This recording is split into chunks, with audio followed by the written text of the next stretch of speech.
Assalamualaikum warahmatullahi wabarakatuh. Saya Mutiara Purnama Suci dengan NPM 282601715. Di sini saya akan menjelaskan tentang sel. Nah, pengertian dari sel sendiri adalah kumpulan materi paling sederhana yang dapat hidup dan merupakan unit penyusun semua makhluk hidup. Kemudian, bagian sel terdiri dari dua, yaitu sel hewan dan juga sel tumbuhan. Sel hewan yang pertama adalah mitokondria, kemudian ribosom, kemudian ada RE yaitu retikulum endoplasma, kemudian ada juga badan Golgi, kemudian lisosom, kemudian membran sel, kemudian sitoplasma, kemudian ada parakisom dan juga centriole dan yang terakhir yaitu nukleus. Untuk sel tumbuhan itu ada mitokondria, ribosom, dan juga RE, badan Golgi, membran sel, sitoplasma, dan juga perokisom, dan juga nukleus. Kemudian ada vakuola, dinding sel, dan yang terakhir ada plastida.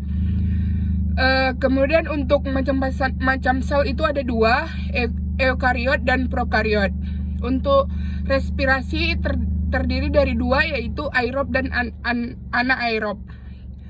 Kemudian hubungan antar sel yaitu bisa yang pertama Gibbs junction, kemudian ada Tick junction, kemudian ada juga desmosom.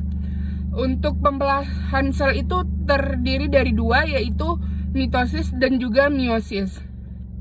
Kemudian yang terakhir ada teori sel. Teori sel ini ada beberapa teori. Yang pertama yaitu teori sel Robert Hooke, kemudian teori sel Anthony van Leeuwenhoek, kemudian ada teori sel Robert Roon, kemudian ada juga teori sel Manias Sladen, kemudian teori sel Toder-Sachwan, kemudian teori sel Max, kemudian ada teori sel Rudolf Virchow, kemudian teori sel Jonas Purkinje, kemudian ada teori sel Felix Dujardin, kemudian juga yang terakhir ada teori sel Henry Duntreaux.